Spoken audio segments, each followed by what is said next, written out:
നമസ്കാരം, ഏവർക്കും ഈസ്റ്റർ ദിന ആശംസകൾ. ഈസ്റ്റർ ദിനമായ ഇന്നത്തെ സ്പെഷ്യൽ പോത്ത് സ്റ്റൂ.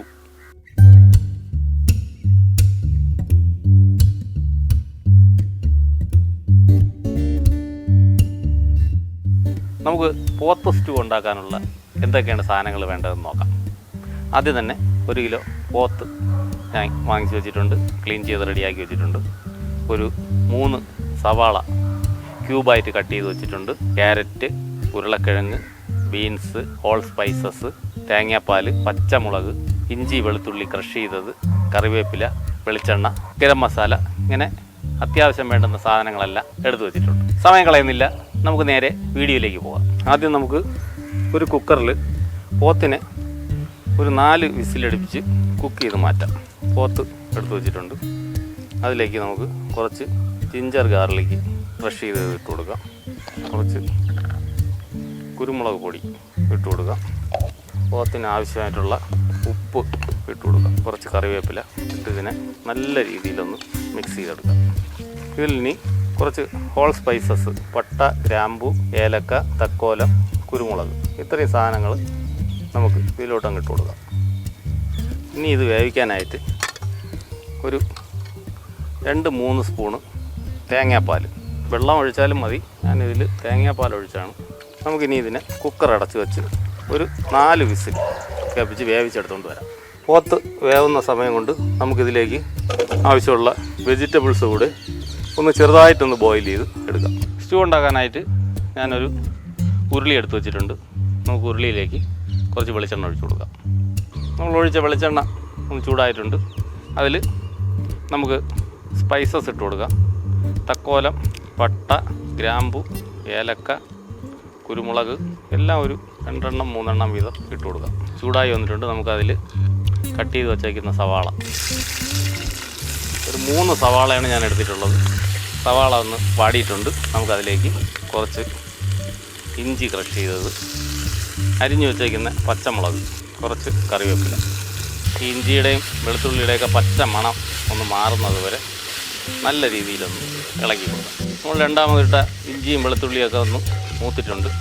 ഇനി നമ്മൾ ബോയിൽ ചെയ്ത് വച്ചേക്കുന്ന പോത്ത് അത് ഇതിലോട്ട് നമുക്ക് ചേർക്കാം. നല്ല രീതിയിൽ ബോയിൽ ചെയ്ത് വച്ചേക്കുന്ന പോത്ത് നമുക്ക്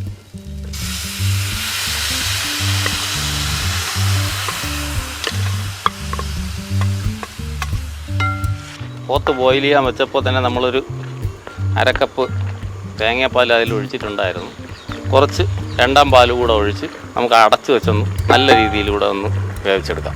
ഇതിലേക്ക് ഒരല്പം ഗരം മസാല പൊടിച്ചത്, സ്പൈസസ് എല്ലാം ചൂടാക്കി പൊടിച്ച ഗരം മസാല, അതൊരു 1/2 സ്പൂൺ. ഇനി ഒരു 10 മിനിറ്റ് നമുക്കിതൊന്ന് അടച്ച് വെച്ച് വേവിക്കാം. ഒരു 10 മിനിറ്റോളം കഴിഞ്ഞിട്ടുണ്ട്. നമുക്കിതൊന്ന് തുറന്ന് നോക്കാം. അതിൻ്റെ ഗ്രേവിയെല്ലാം വറ്റി തുടങ്ങി. നമുക്കിനി ബോയിൽ ചെയ്ത് വെച്ച ഉരുളക്കിഴങ്ങും തേങ്ങാപ്പാലും കൂടെ മിക്സിയിൽ അരച്ച് നല്ല തിക്കായിട്ടുള്ള ഒരു ബാറ്റർ ഉണ്ടാക്കിയിട്ടുണ്ട്. അത് ഇതിലോട്ട് നമുക്ക് ഒഴിച്ചു കൊടുക്കാം. ഉരുളക്കിഴങ്ങും തേങ്ങാപ്പാലും അരച്ചതാണ്. ഗ്രേവിക്കൊരു തിക്കായിട്ട് വരാൻ വേണ്ടിയിട്ട് നമുക്കിനി കുറച്ചുകൂടി തേങ്ങാപ്പാൽ ഒഴിച്ചു കൊടുക്കാം. ഒരു 5 മിനിറ്റ് കൂടി നമുക്കിതിനെ ഒന്ന് അടച്ച് വെച്ച് ഒന്ന് തിള വന്ന ശേഷം ബോയിൽ ചെയ്ത് വെച്ചേക്കുന്ന വെജിറ്റബിൾസ് നമുക്കിതിലിട്ട് കൊടുക്കേണ്ടതായിട്ടുണ്ട്. അത് കഴിഞ്ഞ് ഇതിനെ ഫിനിഷ് ചെയ്ത് മാറ്റാം. 5 മിനിറ്റ് കഴിഞ്ഞ് നമുക്കിതൊന്ന് ഓപ്പൺ ചെയ്യാം. നല്ല തിക്ക് ഗ്രേവി ആയിട്ടുണ്ട്. നമുക്ക് വേവിച്ച് വെച്ചേക്കുന്ന വെജിറ്റബിൾസ് കൂടി ഇതിലോട്ടൊന്ന് ആഡ് ചെയ്ത് കൊടുക്കാം. നല്ല തിക്കായിട്ടുള്ള സ്റ്റൂ ആണ്. ഒരല്പം ഉപ്പ് കൂടെ ഇതിലേക്ക് ആവശ്യമായിട്ടുണ്ട്. കട്ട് ചെയ്ത് മാറ്റി വെച്ചിരുന്ന പച്ചമുളക്. ഇനി നമുക്കൊരു 2 മിനിറ്റ് കൂടി അടച്ചു വെച്ചിട്ട് 1ാം പാലൊഴിച്ച് ഫ്ലെയിം ഓഫ് ചെയ്ത് ഫിനിഷ് ചെയ്യാം. 2 മിനിറ്റോളം കഴിഞ്ഞിട്ടുണ്ട്. നമ്മുടെ സ്റ്റൂ നല്ല തിക്കായി, വെജിറ്റബിളെല്ലാം വന്നപ്പോഴേക്കും നല്ല കളർഫുള്ളായിട്ടുള്ള സ്റ്റൂ ആയിട്ട് പോത്ത് സ്റ്റൂ ഇവിടെ നമുക്കിവിടെ റെഡി ആയിട്ടുണ്ട്. നമുക്കിനി 1ാം പാലൊഴിച്ച് ഇതിനെ ഫിനിഷ് ചെയ്ത് മാറ്റാം. ഫ്ലെയിം ഓഫ് ചെയ്തു. ഇനി നമുക്ക് 1 കപ്പ് 1ാം പാൽ. ഇനി ഇതിലേക്ക് പച്ച വെളിച്ചെണ്ണയോ നെയ്യോ ബട്ടറോ എന്താണെന്ന് വെച്ച് കഴിഞ്ഞാൽ ഇട്ട് കൊടുത്ത് നമുക്കിതിനെ ഒന്ന് സെർവിങ് പ്ലേറ്റിലേക്ക് മാറ്റാം. ഞാനിവിടെ നെയ്യാണ് എടുത്ത് വെച്ചിട്ടുള്ളത്. കുറച്ച് നെയ്യ് ഇതിലോട്ട് ആഡ് ചെയ്ത് കൊടുക്കാം. അങ്ങനെ നമ്മുടെ പോത്ത് സ്റ്റൂ ഇവിടെ റെഡി ആയിട്ടുണ്ട്. പോത്ത് സ്റ്റൂവിൻ്റെ കൂടെ ബ്രെഡാണ് ഞാൻ റെഡിയാക്കി വെച്ചിട്ടുള്ളത്.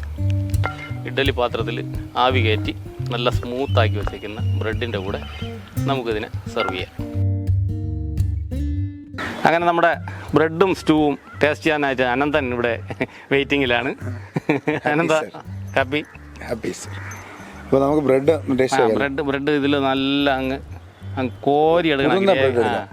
ഇതിൽ കുതിർന്ന ബ്രെഡുണ്ട്. ആ കുതിർന്ന ബ്രെഡ് അങ്ങനെ മടക്കി ആ പീസൊക്കെ അതിൽ വെച്ച് അങ്ങനെ കോരി അങ്ങനെ